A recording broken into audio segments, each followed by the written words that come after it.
The team at Santa Monica Studio put a lot of work into just like creating this sort of Norse world of God of War.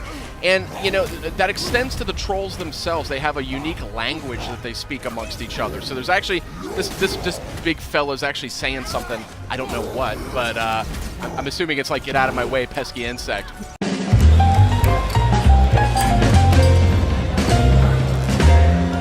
Hey guys, you got Sid here as well as Justin and Kristen. We're taking an exclusive look at God of War. This is footage you will not see anywhere else. And this is a troll you won't see in any of the other footage out there either. That is a nasty looking fellow. These trolls, Goodness.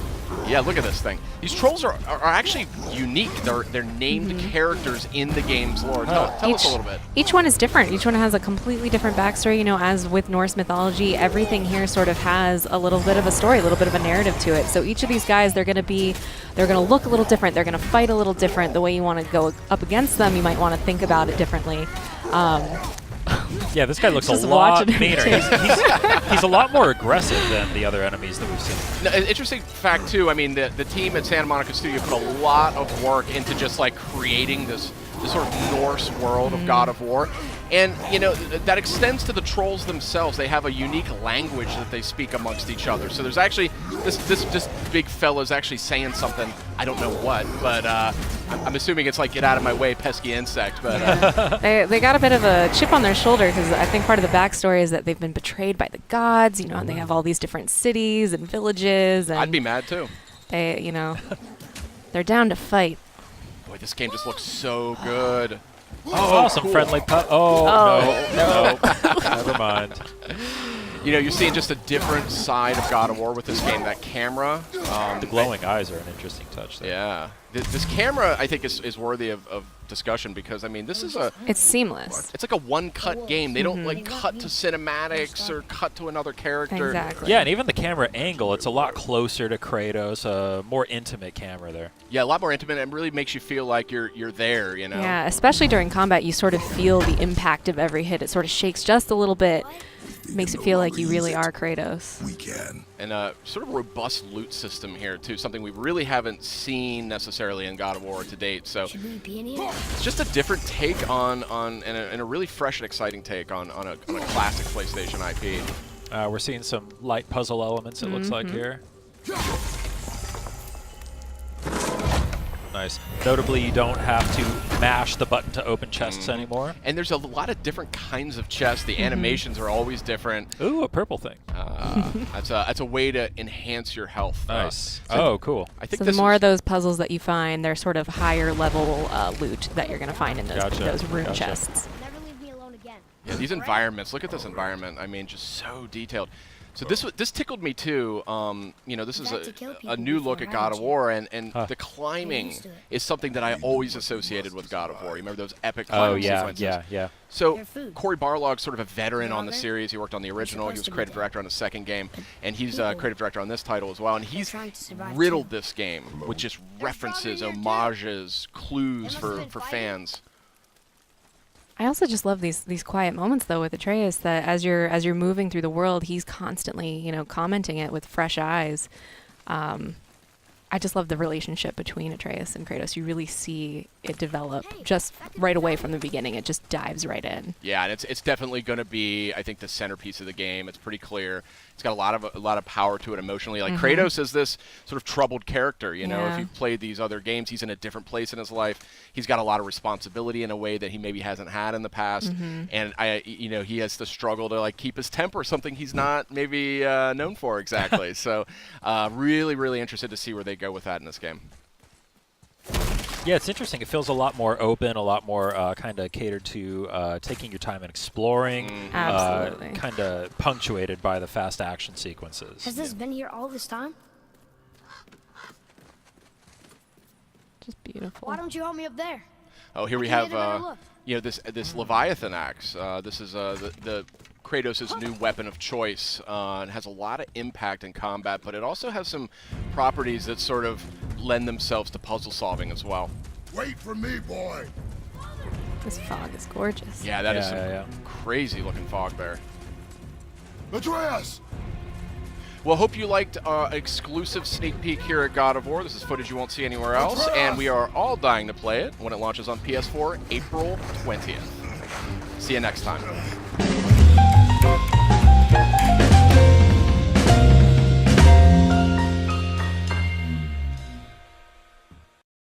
PlayStation.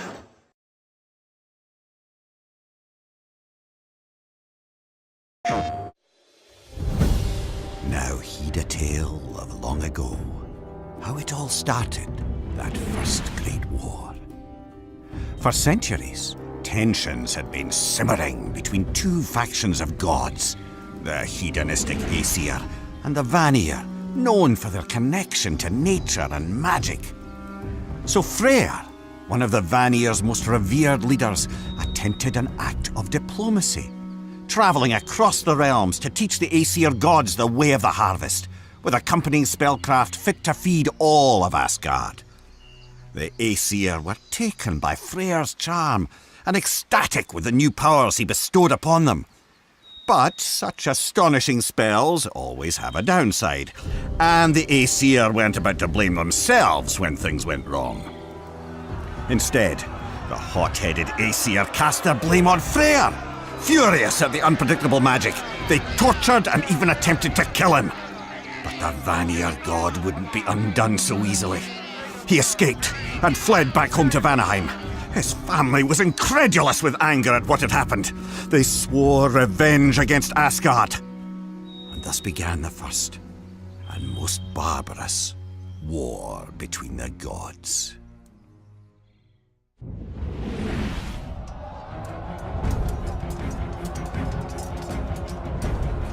Skirmishes between the Aesir and Vanir continued for centuries. Odin, the proudest of the Aesir, sought an end to the back and forth. So he assembled the largest army ever seen and marched it toward Vanaheim. Fear and deference cloaked the landscape as the Aesir soldiers stomped across it. But the king of gods had never lost a battle, and he surely never would.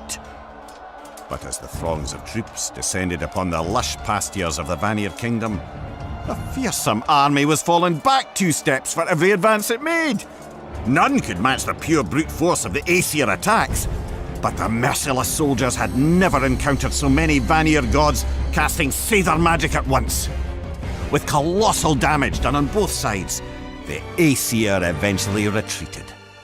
Odin's conquest had failed, and the warring factions of gods found themselves stuck in a stalemate once again.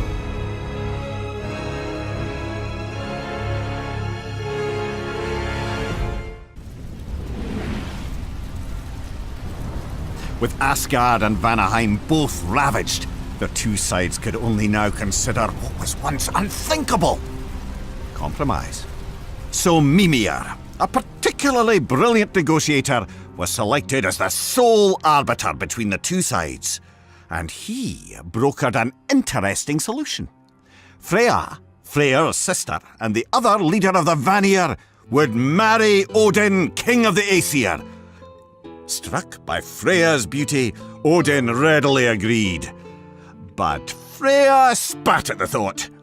Odin had tried to destroy her home, her family, and everything she loved, and, oh yes, attempted to murder her beloved brother. Still, she couldn't let the chance for peace among the realms pass by. Though she barely managed a smile through the entire ceremony, the Aesir-Vanir wedding was cause for enormous celebration. As Odin took in his beautiful new wife, draped in the finest fabric and Vanir jewels, his kingdom felt nearly complete. As for Freya, well, with the promise of peace resting behind his curled smile, Odin didn't seem too terrible.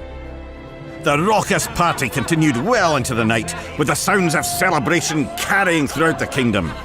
Yet the peace this union provided carried much further, rippling from Asgard to Jotunheim, Muspelheim, and every place in between.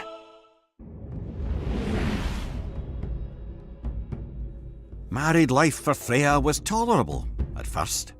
She taught her husband Seidr spells, and though the high goddess of the Vanir missed her home, she was bestowed with new purpose here. But as Freya became more content, Her husband only grew less so. Odin was consumed with the idea that Ragnarok, the battle said to end all things, was imminent. He claimed the giants were behind Ragnarok, insisting that if he could destroy the Jotnar, he could stop the apocalypse. But he wouldn't make the mistake of simply gathering his armies this time. Instead, Odin employed the greatest smiths in all the realms, the dwarven brothers Brok and Sindri, to create a weapon of unimaginable destruction. Once it was finished, Odin bestowed the mighty hammer Mjolnir to his son, Thor, and sent him out to slay every giant he could find. Thor accepted the task with glee. But Freya could no longer hold her tongue in the face of this genocide. She fought back, vowing to leave her husband and return to Vanaheim, even if it meant the chaos of war would overtake the realms again. Freya had nearly escaped out of Asgard's high gates when Odin saw her. She attempted to plead with him to just let her leave and to leave her people alone. But any sympathy Odin might have once had was, like his sanity, lost long ago. Instead, the king of the Aesir blindsided her with a Seidr incantation. When Freya had taught him magic, it always seemed he was only humouring her. But he must have studied further, for Odin came up with a particularly creative and cruel spell. It not only banished her from Asgard, but also forbade her from raising her hand in combat, even in self-defense. Freya stammered, trying to counter with a spell of her own, but now, instead of casting magic, she was suffering its twisted effects. She felt warm and tired as her vision blurred. She stumbled, and then it all went black. When she awoke, Freya found herself far from Odin, but more distraught than ever. Now war would surely return. And with the Aesir in possession of the masterwork hammer, the end of her marriage might indeed mean the end of her people. Now her only hope was that, in time, some brave soul would finish what she could not, restoring balance and peace to the realms.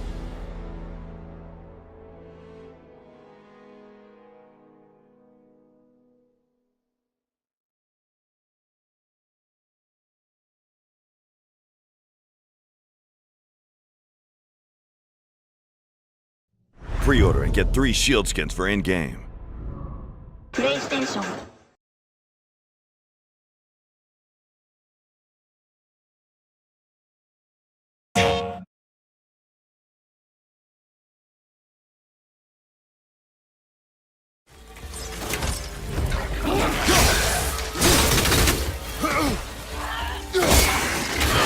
Nice shot.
That dumb hammer doesn't scare me. Boom! Oh no! Boy. Stop!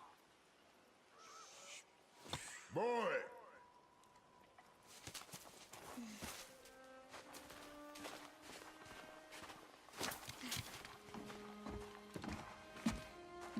Your mother's knife. It belongs to you now.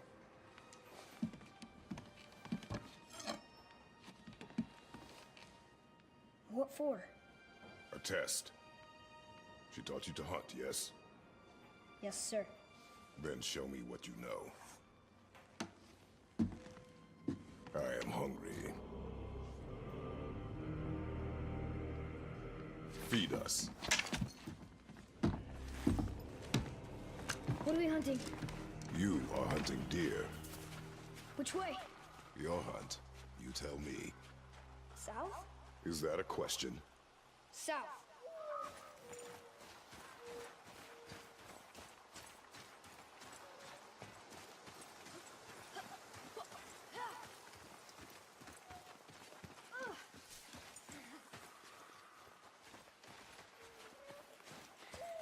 Look! Tracks! They're fresh! This way!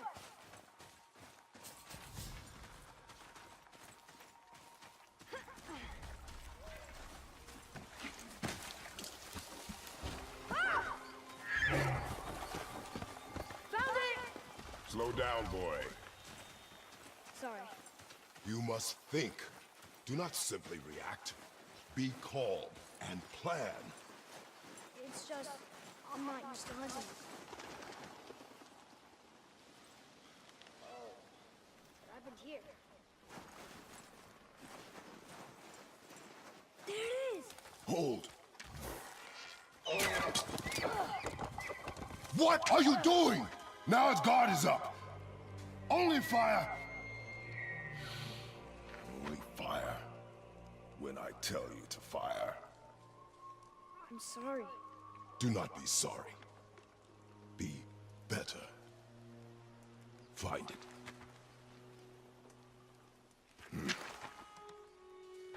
Find it.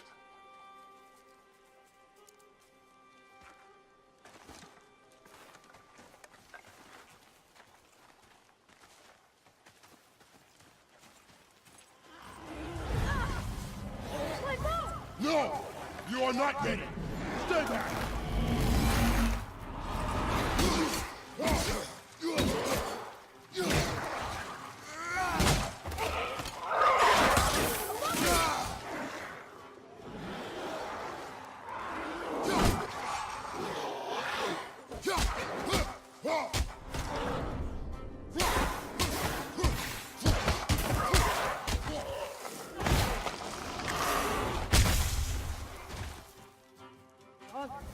I knew something fell off about the forest.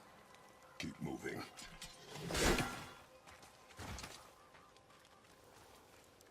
You know, if you give me my bow back, I can help you fight. I'm ready. You have yet to prove that. I need a chance. You had a chance. I need another. Then find that deer.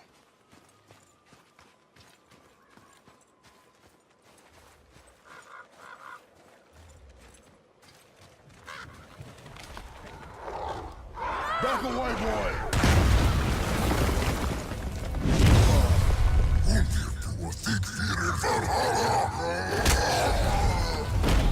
Here's your chance. Show me you're ready. Yes, sir!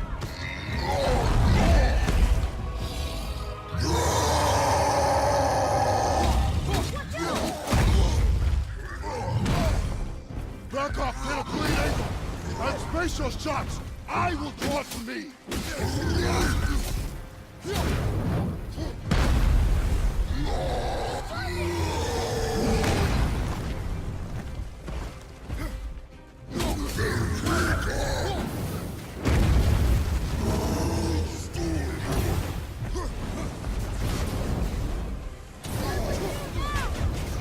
Shoot it! On it!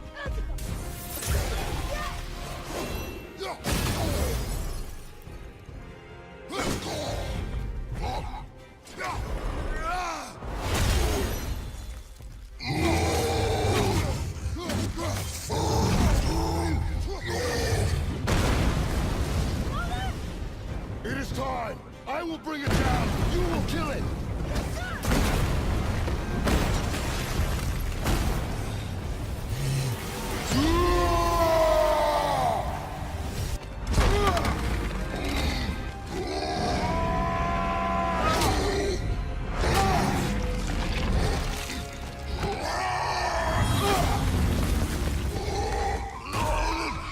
Now, boy!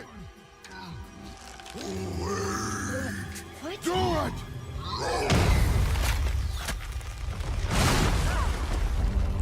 Off the ice! No!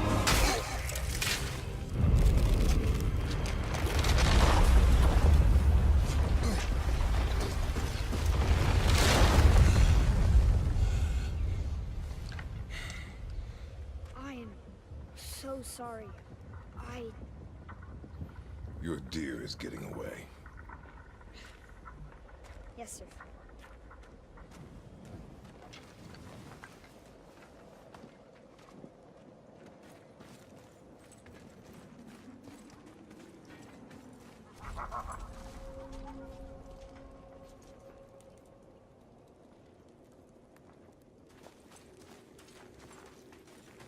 I can't believe we fought a real troll. And you froze when I told you to kill it.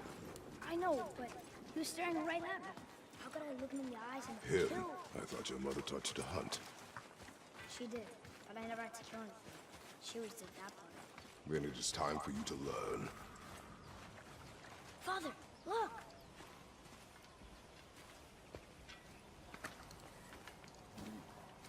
Wait for my mark. Relax. Do not think of it as an animal. It is simply a target. Clear your mind.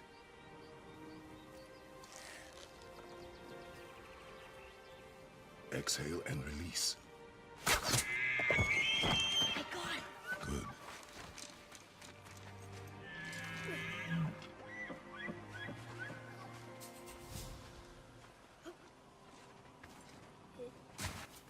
It's so light.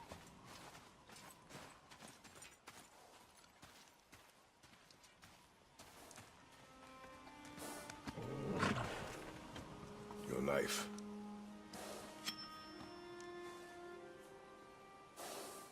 No. Finish what you started.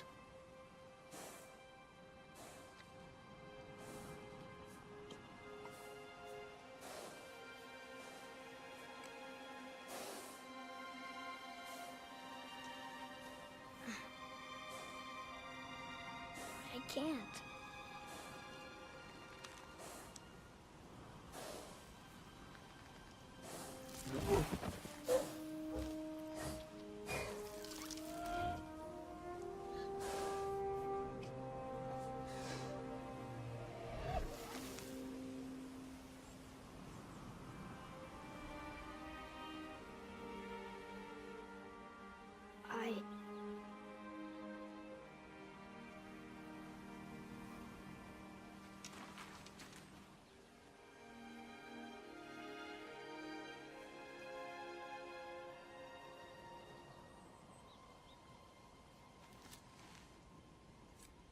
Now, you are ready. For what?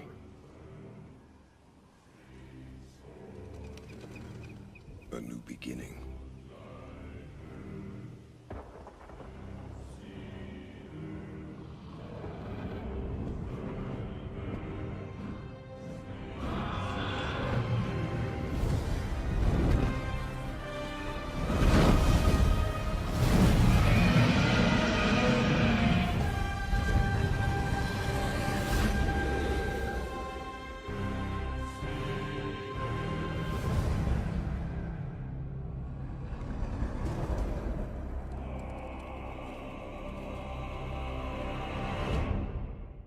PlayStation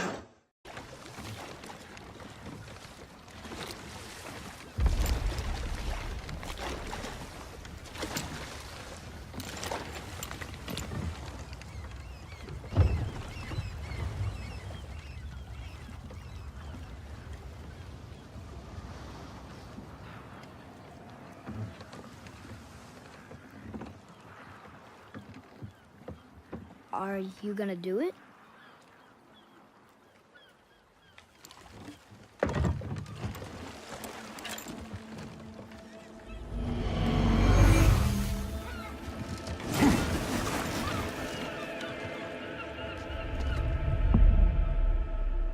You said I was cursed. You think I'm weak because I'm not like you. You do not know everything, boy. No. But at least I know the truth now. The truth. Hang on, boy! Okay! The truth.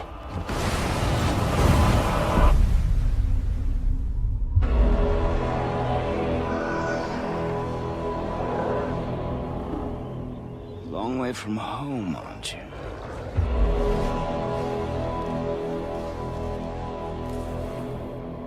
And here I thought your kind was supposed to be so enlightened, so much better than us.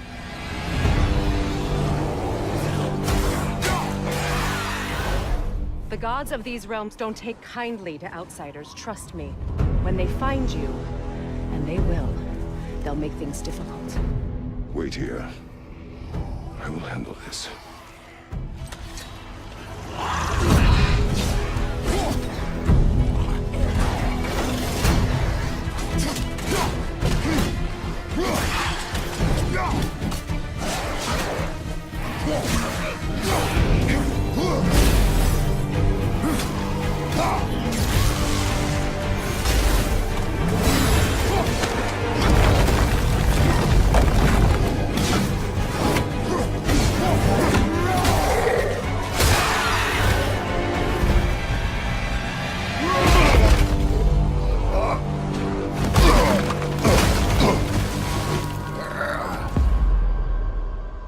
Wow, that was something, that a fight.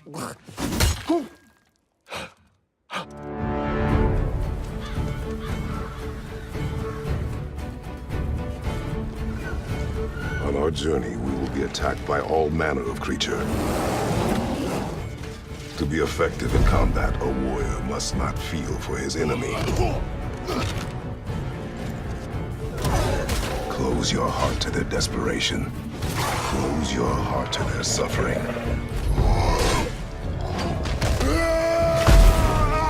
The road ahead is long and unforgiving.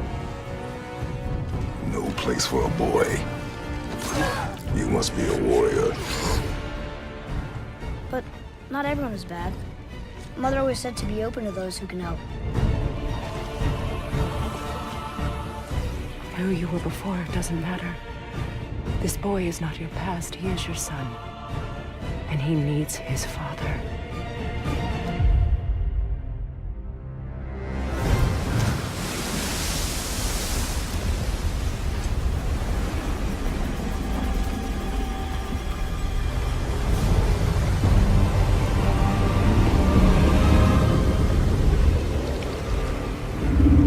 What is this?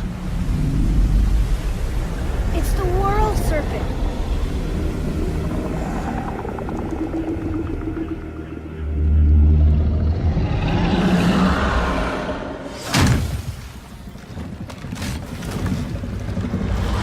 Stay calm, boy! I am! What is it saying? He wants to help us!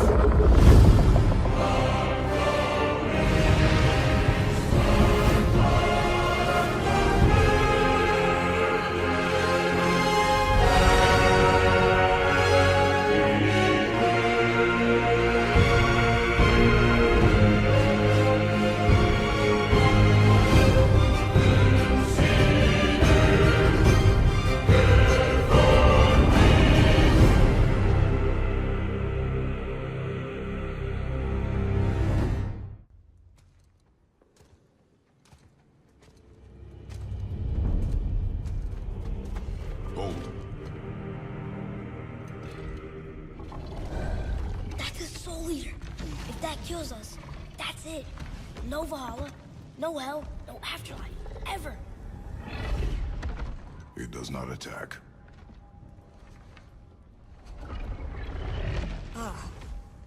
Mom made them sound more dangerous than that. Then do not drop your guard. Come.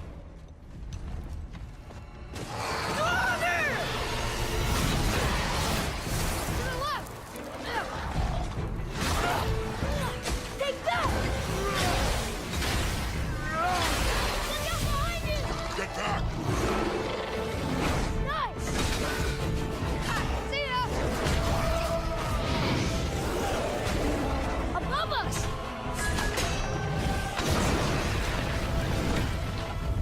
Wow! Amazing! Follow me. Yes, sir!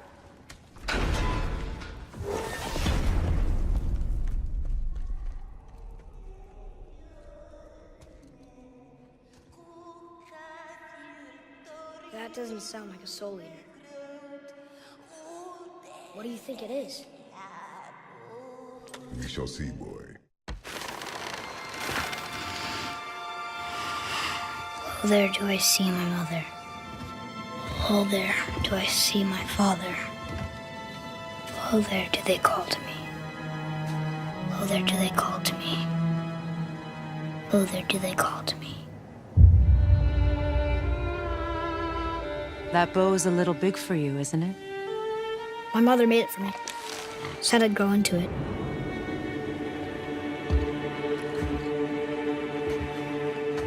Find your way home. You are free. We're taking our ashes to the highest peak in the realms. Ashes? It was our last wish. Where must we go? To a realm beyond your own.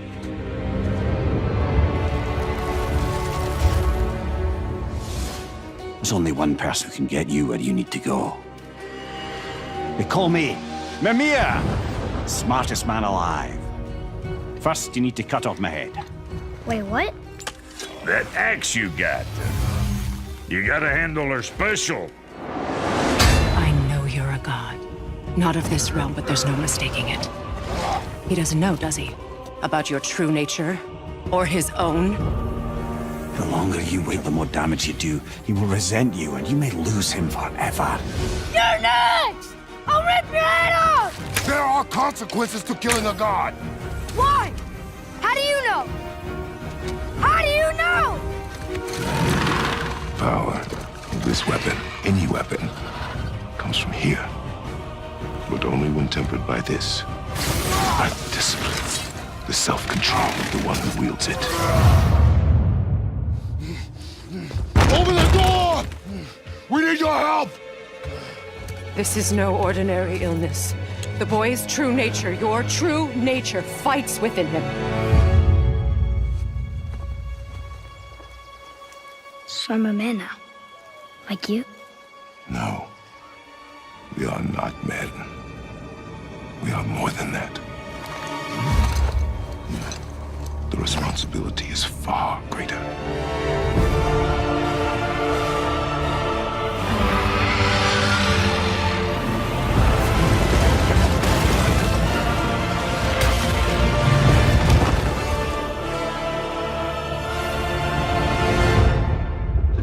Can you kill something that big?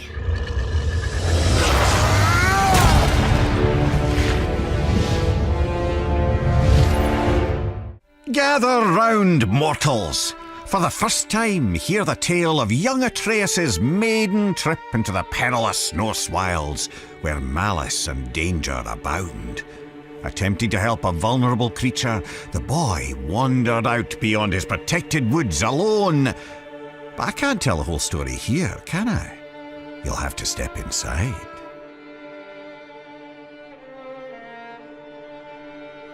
Atreus awoke to find his father missing.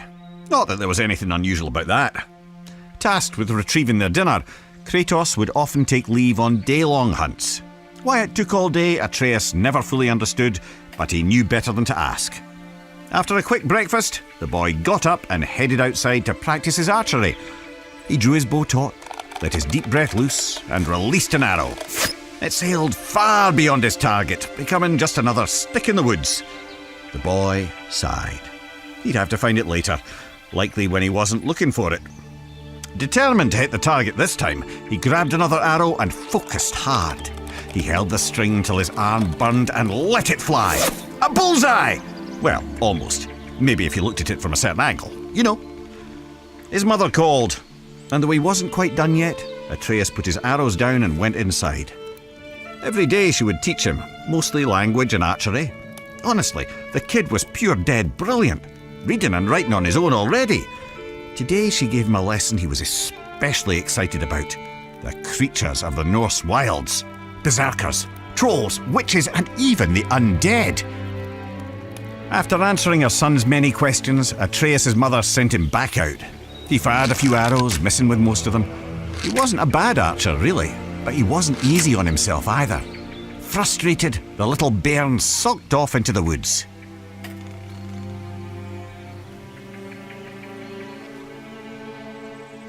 Don't sulk yourselves. Follow the boy to the next area.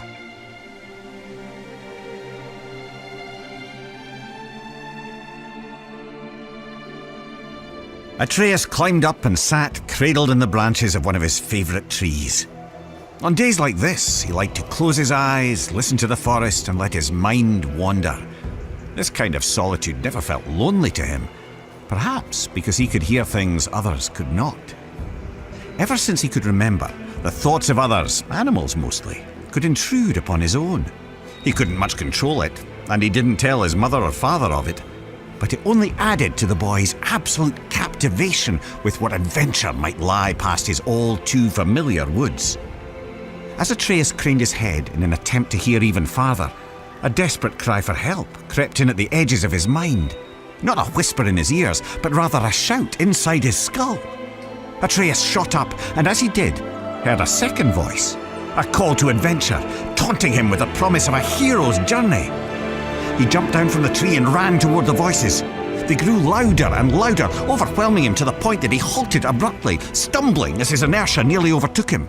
He hesitated there, knowing it would displease both his parents to venture further. In response, the voices only grew more urgent, demanding his attention. The lad could barely concentrate with this cacophony filling his head. He decided to follow the cry for help. Even as he did, the other voice derided the boy, calling him a coward. But if Atreus were to disobey his parents, it would have to come with good reason. Surely, he thought, they couldn't be too upset at him for responding to a distress call. Nearly convincing himself this might be true, Atreus took a deep breath and stepped out of the protected woods he'd known all his life into the foreboding Norse wilds.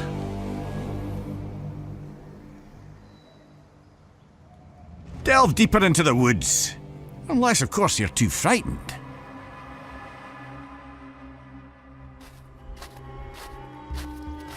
Making his way through Midgard's unfamiliar terrain, the pained cry of a wounded doe rang out, carried on the frigid breeze. After attempting to study the patterns of nearby tree roots to use as a guide back home, he set off in the direction of the injured animal. He imagined himself as the gods from his mother's stories, travelling to distant realms on the great tree Yggdrasil. He was brave Tyr, mapping the unknown for the good of all the realms. He was the mighty Ullr, on a hunt for honour and glory. He was lost, completely and hopelessly so. The woods now seemed to be a repeating maze of trees and jagged boulders. His growing panic was interrupted by sharp screams of agonising pain. The wounded animal was near and in true peril. Forgetting his own dilemma, Atreus shot toward the cries of the beast. And there, in a clearing near a creek, he saw it. A wounded doe lay on the ground. The matted, blood-stained fur on its chest heaved up and down as it struggled to breathe. An arrow jutted out of its neck. But what hunter would seek an innocent doe and fail to finish it off? The animal looked Atreus straight in the eye. Its pained grunts eased now as its pupils contracted. The one he had called had come. "You're safe now. I'm here," Atreus said, clumsily attempting to comfort the poor soul. "You can let go." The doe's strained breath became shallower. It took one final gulp of air in and ceased to move. Atreus laid his hands on the doe's heart and softly recited Norse death rites, inspired by his mother's teachings. The boy sighed, and his eyes drifted upward. As they did, he noticed there was far too much blood on the ground for a simple arrow wound. The red stains in the snow trailed off into the deeper brush. Atreus jumped to his feet to follow it.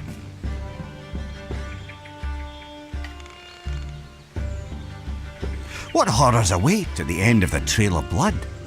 There's only one way to find out. The boy didn't have to go far to understand. The trail of blood didn't belong to the doe, but to the hunter, who now lay in pieces at Atreus' feet. The boy's stomach rolled as he took in the scene. He held his breath, attempting to let the nausea pass. And that's when he heard something else.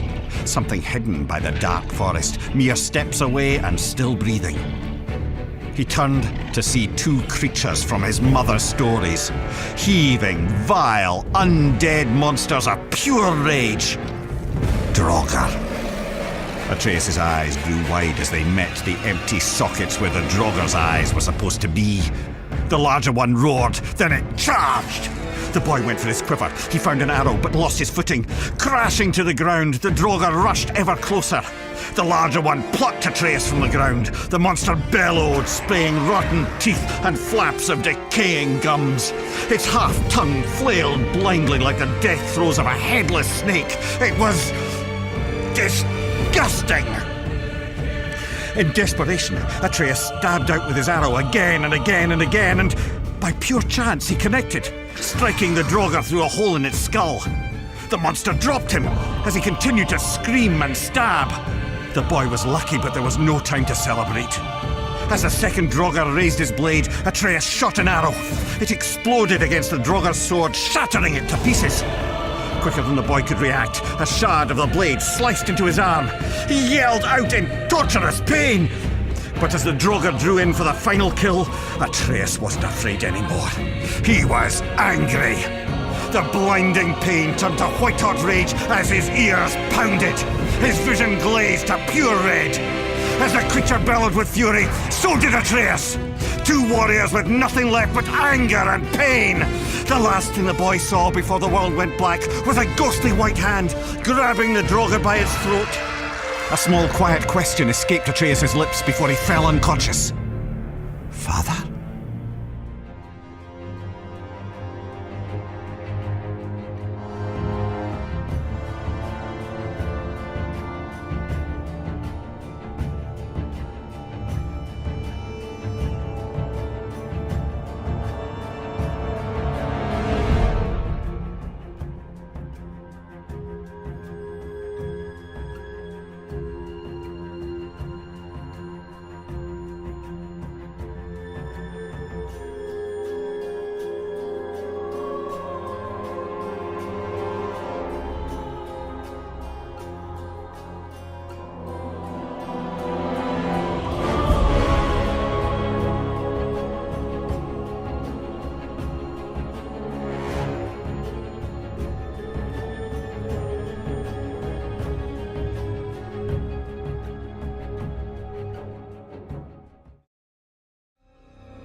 Herein lies the tale of Thormur, the doomed stonemason.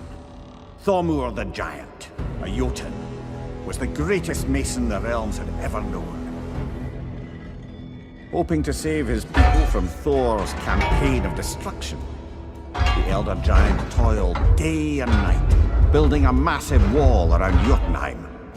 But finishing it alone was nigh impossible. He hoped to enlist the help of his only son, Hrimthur. But the boy had the heart of a warrior, not a builder, and refused to complete the task set forth by his father. Perhaps the mason had too much fear, or his son too much pride. Either way, the frustrated Thormur let out a bellow so loud it uprooted trees in the nearby woods. Then their quarrel came to blows. Eventually, Hrimthur ran off into the night, forsaking his father one last time. Thormur gave chase, only to find himself lost and alone in Midgard. His desperate cries never found the boy, and instead drew attention of another lurking in the darkness, Thor. Their battle was fierce but decisive. A blow from Thor's hammer caused Thormur to fall on his own chisel, driving it straight through his skull. He landed upon a village, crushing its inhabitants, who were known for worshipping the Vanir god Njord. His fall released a great burst of freezing energy, cloaking the landscape in snow and ice for miles in every direction. Thor always took credit for planning all this. But the truth is, the sweaty ballbag just got lucky. Their father-son quarrel forever changed the landscape of Midgard. The dead stone mason lies there to this day, an everlasting reminder of Thor's brutality and the consequence of a son who dares betray his father.